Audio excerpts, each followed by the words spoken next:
Lord बच्चों लोग, प्रभु की दया और अनुग्रह से आप सभी लोग अच्छे हैं ऐसा मैं विश्वास करती हूँ। आइए छोटा सा प्रेयर करके हमारे क्लास में हम आगे जाएंगे।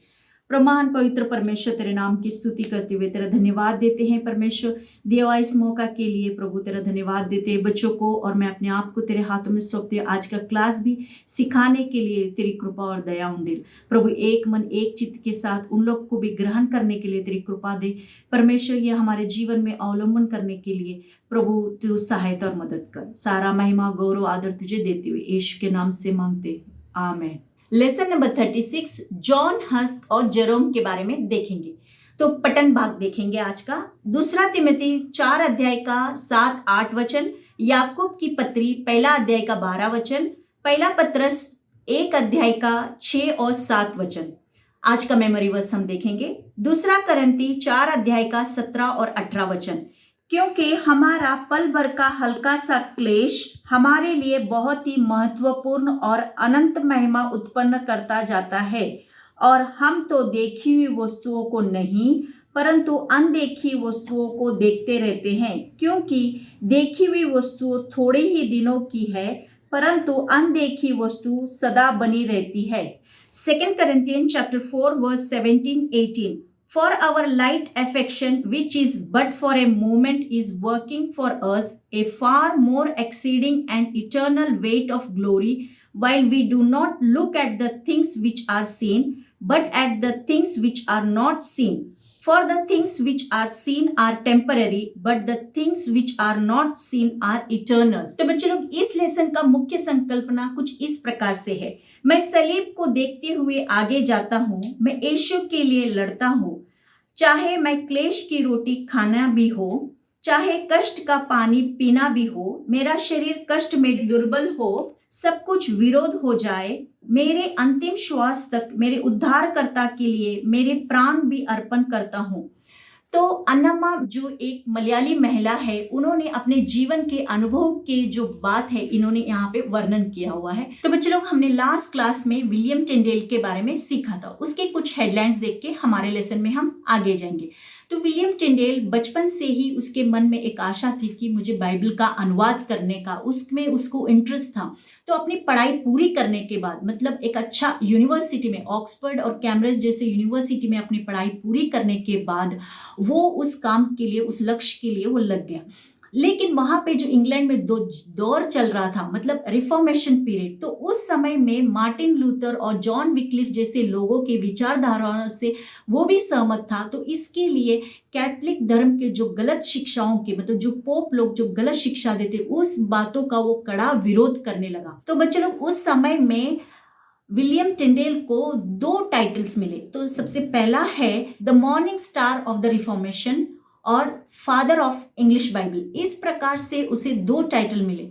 तो अभी हम देखेंगे कि उसने बाइबल का अनुवाद करने के लिए, मतलब नया नियम का पूरा अनुवाद करते समय उसे बहुत सारे कष्ट, दुख और रुकावट आए, लेकिन फिर भी उसे हर एक बातों को उसने सामना करते हुए गुप्त रीति से उसे मुद्रित भी किया और सारे यूनिवर्सिटी में, शहरों में उसे पहुंचाया भी।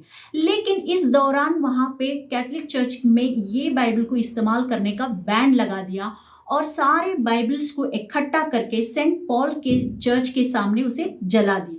फिर भी विलियम टिंडेल ने रुका नहीं, उसने पुराना नियम का भी अनुवाद करने का, तर्जुमा करने का काम हाथ में लिया और इस काम के लिए वो लग गया। तो उसे जेल में भी डाल दिया। तो वो जेल में रहकर भी वो पूरा अनुवाद और उसका मित्र दोनों जन मिलके ये अनुवाद कंप्लीट करने लगे।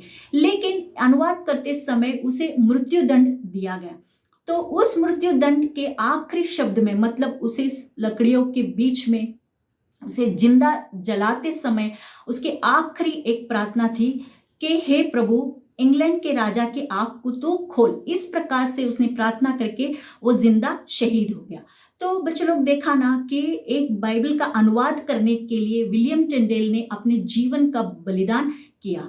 तो इस प्रकार से हमने लास्ट लेसन में सीखा था। तो आइए आज हम जॉन हस्क के बारे में देखेंगे। तो जॉन हस्क का जन्म यूरोपियन कॉन्टिनेंट के चेक रिपब्लिकन देश के बोहेमिया शहर में हुआ था। तो सन 1380 में उसका जन्म हुआ था। तो जॉन हस्क अपनी पढ़ाई पूरी करने के बाद जो प्राग जो शहर है उस शहर के जो कैथलिक चर्च के ऊपर उसे एक अच्छा ऊंचा पद का उसे नियुक्ति किया गया। और उसके बाद उसी शहर में अच्छे एक यूनिवर्सिटी में उसे एक मुख्य जिम्मेदारी का काम उसे सौंपा गया। तो मतलब बच्चे लोग उस प्राग सिटी में ही उसको दो मुख्य जिम्मेदारी सौंपा गई। एक तो कैथलिक चर्च के ऊपर उसे अधिकारी बनाया गया और दूसरा है कि यूनिवर्सिटी में एक मुख्य व्यक्ति का जिम्मेदारी सौंपी गई। तो ये दोनों को बखूबी से निभाने के लिए जॉन हस बहुत ही बुद्धिमान और होशियार और वो एक अच्छा प्रचारक भी था और अपने पूरे काम में वो वफादार था। तो मतलब इतने अच्छे उसके स्वभाव के कारण उसको उस प्राग सिटी में ये दोनों जिम्मेदारी वो बखूबी से निभा रहा था। तो बच्चों लोग हम लोग लास्ट लेसन से रिफॉर्मेशन के बारे में हम लोग सुनते आ रहे हैं कि सुधार वाले विचार लोगों के आइडियाज के बारे में। इसका मूल शुरुआत इंग्लैंड में हुआ।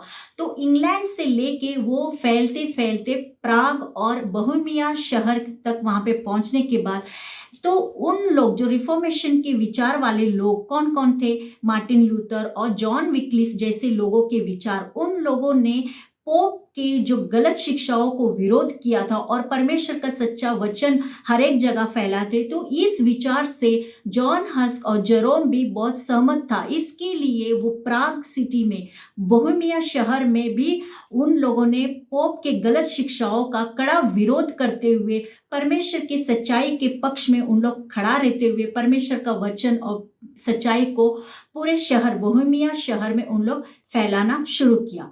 तो उन्हीं दिनों में प्राग जो शहर के आर्च बिशप ने एक आज्ञा पत्र जाहिर किया कि जो सुधार वाले विचार है, रिफॉर्मेशन विचार वाले इतनी तेजी से फैल रहा है तो उसके लिए रोकना चाहिए, बंदी डालना चाहिए, इतना फैलने नहीं देना चाहिए करके उस आर्च बिशप ने एक आज्ञा पत्र निकाला। तो इस आज्ञा पत्र का जॉन हस ने कड़ा विरोध करते हुए परमेश्वर के पक्ष में खड़ा रहते हुए और वो सच्चाई के लिए वहां पे आगे आया और परमेश्वर का वचन, परमेश्वर का सच्चा वचन वहां पे लोगों को और रिफॉर्मेशन की जो सच्चाई को वहां पे लोगों को समझाते, सिखाते, प्रचार करते रहा और वो एक अच्छा प्रचारक था। तो इसके लिए लोगों को समझ में आ रहा था कि पोप की गलत शिक्षाओं का वो लोग कड़ा विरोध करने लगे और जॉन हस ने लिखी हुई सारी रचनाओं को पोप ने अपने पास जमा करने के लिए कहा और चर्च में उसे प्रचार करने का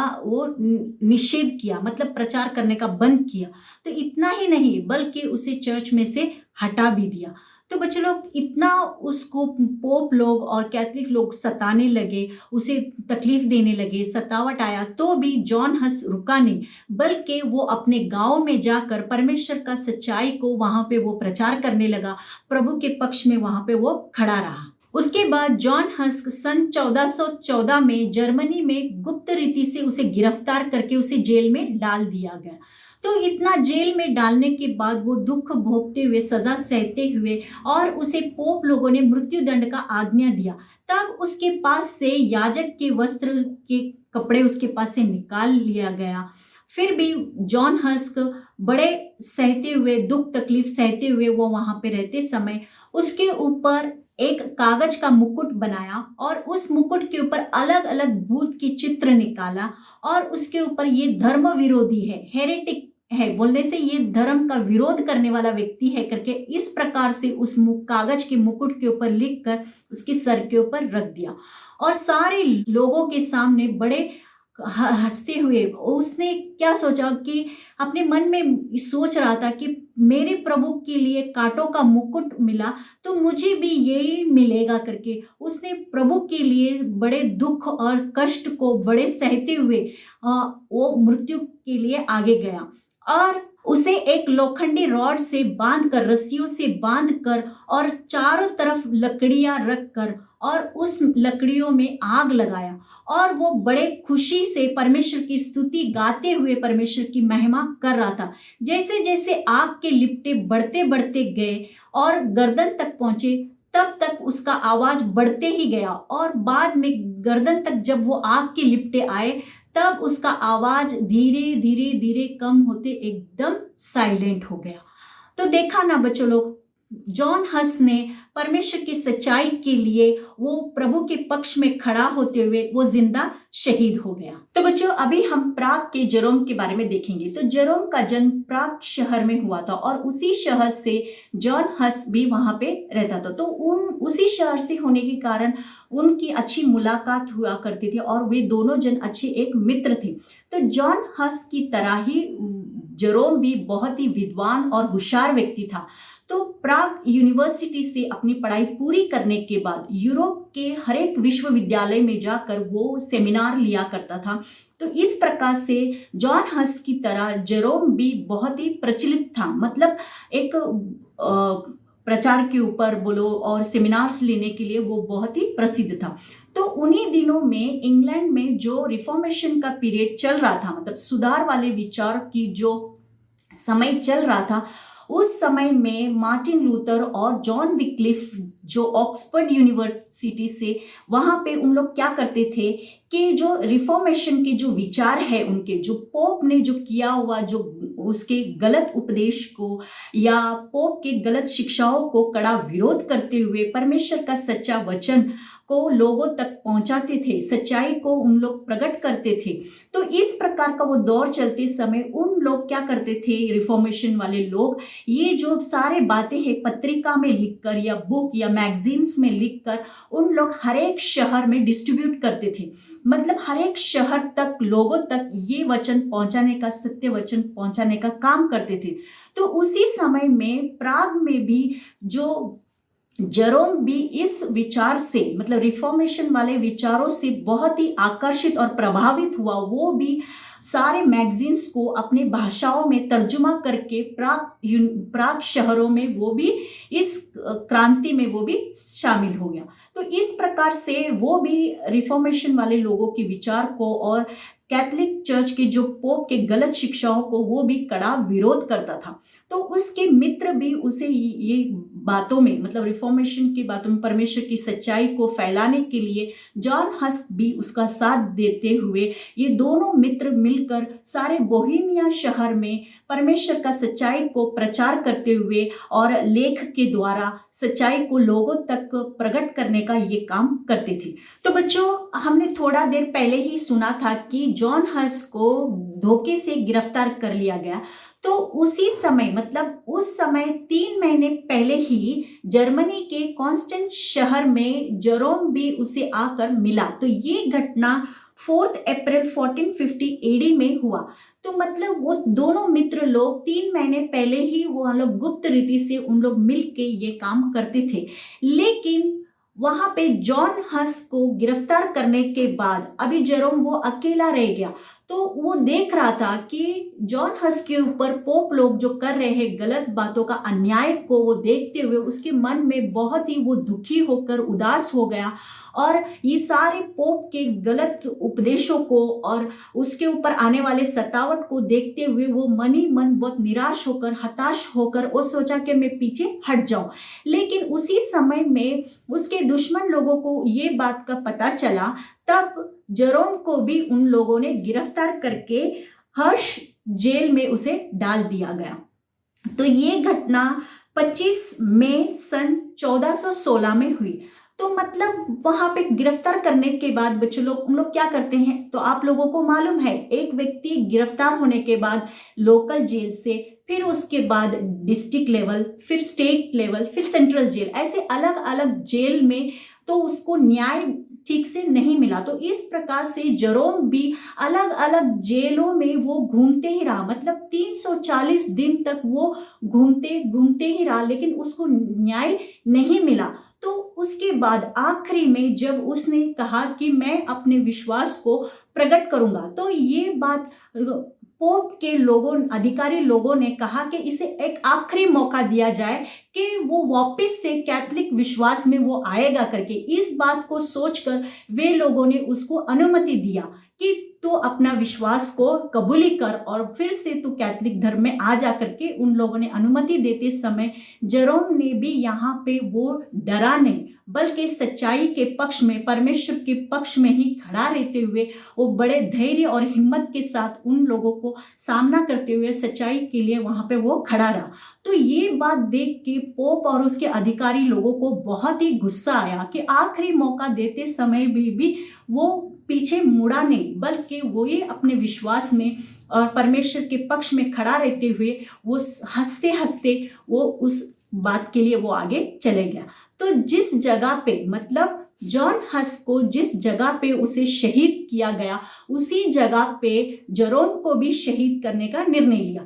तो इसके लिए वो भी बड़े हंसते हुए परमेश्वर के पक्ष में निडरता के साथ, साहस के साथ वो आगे गया और उसे लोखंड के खंबे से उसे बांधकर, रस्सियों से उसे बांध दिया और चारों तरफ लकड़ियां उसे लगाकर उसे आग जलाए।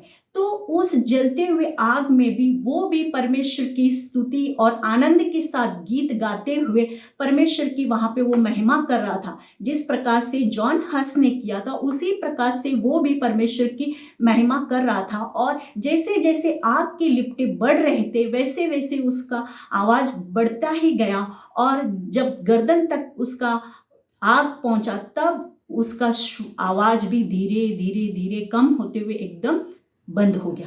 तो इस प्रकार से जिस जगह पे जॉन हस शहीद हो गया, उसी जगह पे जेरोम भी वहां पे शहीद हो गया। तो ये दोनों जन परमेश्वर की सच्चाई के लिए, परमेश्वर के पक्ष में खड़ा रहते हुए जिंदा शहीद हुए लोगों को हमने देखा। तो बच्चों, इस लेसन से हमें क्या सीख मिलता है, ये कुछ एक पॉइंट देखेंगे। तो हमने देखा जेरोम और जॉन हस की ये दोनों मित्र लोग प्रभु के पक्ष में किस प्रकार से खड़ा रहे, उन लोगों ने अपने प्राणों तक भी अर्पण किया। तो उसी मुताबिक से बच्चों लोग, हम जो कलेसिया के दो भाई लोग हैं, हम भी प्रभु यीशु मसीह के पक्ष में और उस उद्धारकर्ता की ओर ताकते हुए और इस संसार के झूठे उपदेशों के खिलाफ लड़ते हुए हम प्रभु के लिए जीना चाहिए। तो मतलब उस परमेश्वर के पक्ष में खड़ा रहते समय हमारे जीवन में कितना भी दुख तकलीफ हो, कष्ट हो, सतावट आने से भी हम प्रभु के पक्ष में ही खड़ा रहना चाहिए, बल्कि ना कि हम झूठा उपदेश के साथ कोई भी समझौता न करते हुए हम प्रभु के लिए जीना चाहिए। तो इस लेसन से हमें ये कुछ बातें सीखने को मिला। तो आइए हम पिछले दिनों से सीखते आए हुए लेसन नंबर 1 से लेके 36 के कुछ रिवीजन देख के हम आगे जाएंगे। तो बच्चों, हमने स्टार्टिंग में देखा था कि नूह ने अपने परिवार के लिए जहाज बनाया, फिर अब्राहम ने अपने एकलौते पुत्र को अर्पण किया, उसके बाद यूसुफ को अपने ही भाई लोगों ने बेच दिया, लेकिन फिर भी यूसुफ ने अपने भाई लोगों के ऊपर दया और करुणा किया।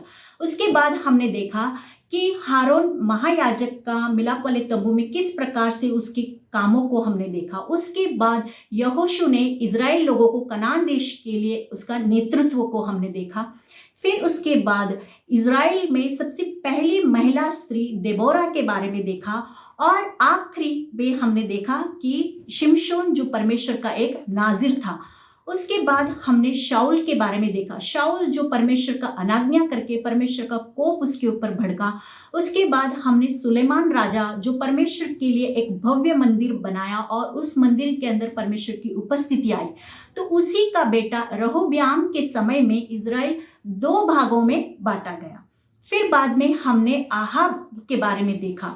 आहाब ने नाबोत की दाख की बारी को उसने अपना लिया और उसके बाद हमने नबी एलिया के बारे में देखा, जिसने परमेश्वर के लिए करमेल पहाड़ के ऊपर परमेश्वर के लिए वेदी बनाकर परमेश्वर की उपस्थिति वहां उस वेदी पे हमने देखा था। उसके बाद हमने दानियल के बारे में सीखा। दानियल दिन के 3 बार वो प्रार्थना करने वाला था और उसे सिंह की माद में डालते समय में भी परमेश्वर ने उसे उस सिंह की माद से उसे बचाया। उसके बाद हमने देखा एस्तेर रानी और मर्दकै मिलकर इजरायली लोगों को हामान से किस प्रकार से बचाया। इसके बाद हमने देखा कि योना ने किया हुआ पश्चाताप के बारे में। इस प्रकार से हमने पुराने नियम के कुछ भक्त लोगों ने जो अच्छा किया और कुछ लोगों ने जो बुरा किया उसके प्रतिफल के बारे में भी हमने सीखा था।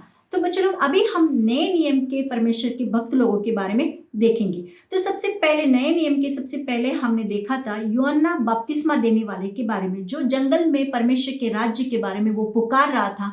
और उसके बाद हमारे प्रभु यीशु मसीह का जन्म, उसका बचपन और उसकी खुली सेवकाई के बारे में हमने देखा। उसके बाद हमने स्तिफनुस जो परमेश्वर के पक्ष में खड़ा रहते हुए वो फतरवा करके परमेश्वर के लिए वो शहीद हो गया। फिर उसके बाद हमने देखा था कि प्रभु यीशु मसीह का गुप्त शिष्य अरमते यूसुफ के बारे में देखा, फिर पतरस, फिर थोमा और फिर कुरनेलियस के घर पे जो अन्य जाति व्यक्ति होने के बावजूद भी उन लोगों के ऊपर भी पवित्र आत्मा उंडेला गया। इस प्रकार से हमने परमेश्वर के कुछ शिष्य लोगों के बारे में देखा और उसके बाद हमने देखा कि प्रभु यीशु मसीह के लिए शहीद हुए लोगों के बारे में और जो आने वाले सतावट दुख के बारे में हमने देखा। तो सबसे पहले हमने परपेचुआ, सेंट सेबेस्टियन और विलियम हंटर के बारे में देखा और हमने देखा कि थॉमस क्रैनमर जो ये लोगों ने उस समय के जो कैथोलिक धर्म के पोप के गलत शिक्षाओं का कड़ा विरोध करते हुए प्रभु यीशु मसीह के लिए उन लोग शहीद हो गए। तो फिर बाद में बच्चों लोग हमने जेरोनिमा के बारे में देखा था और रॉलेंस वाइट के बारे में। फिर बाद में हमने इंग्लिश बाइबल के ट्रांसलेटर के बारे में जो विलियम टिंडेल है, मार्टिन लूथर हो गया, जॉन विक्लिफ के बारे में, इन लोगों ने बाइबल के अनुवाद के लिए प्रभु यीशु मसीह के लिए उन लोग शहीद भी हो गए। उसके बाद हमने आज का लेसन में हमने जॉन हस्क और जेरोम के बारे में हमने सीखा कि वो लोग परमेश्वर की सच्चाई के पक्ष में खड़ा रहते हुए झूठा उपदेश को खिलाफ करते हुए वो लोग आखिरी तक प्रभु के लिए हंसते हंसते वो शहीद हो गए। तो इस प्रकार से हमने लेसन नंबर 1 से लेके 36 तक हमने ये सारे लेसन्स हमने देखे हैं और उसके रिवीजन के बारे में भी देखे हैं। तो बच्चों लोग अब हम जूनियर क्लास पार्ट 1 का बुक नंबर 5 यहाँ पे समाप्त होता है। आइए छोटा सा प्रेयर करके हमारे क्लास को हम समाप्त करेंगे। प्रमहान पवित्र परमेश्वर, तेरे नाम की स्तुति करते हुए तेरा धन्यवाद देते हैं परमेश्वर। प्रमहान तेरी मान दया और कृपा से परमेश्वर स्टार्टिंग से लेके हर एक लेसन्स के द्वारा तू हमें सिखाया परमेश्वर। प्रभु इस लेसन्स के द्वारा बच्चों को और मुझे भी परमेश्वर तेरे स्वभाव स्वरूप में बढ़ने के लिए तू हमें कृपा कर परमेश्वर। प्रमाण हर एक के जीवन के अनुभव के द्वारा प्रभु तेरे गुण को हम प्रसिद्ध करने के लिए तू हम पे दया और करुणा कर परमेश्वर। प्रमाण तेरे सुसमाचार पूरे जगह में फैलने के लिए प्रभु तेरे गुणों को हमारे जीवन के आचरण के द्वारा समझने के लिए प्रभु हमारे जीवन को भी तेरे वेदी पे अर्पण करते परमेश्वर। प्रभु तेरी स्वर्गीय इच्छा मर्जी बच्चों के और मेरे जीवन में भी पूरा हो जाए परमेश्वर। सारा महिमा गौरव आदर तुझे देते हुए यीशु के नाम से मांगते पिता, आमीन।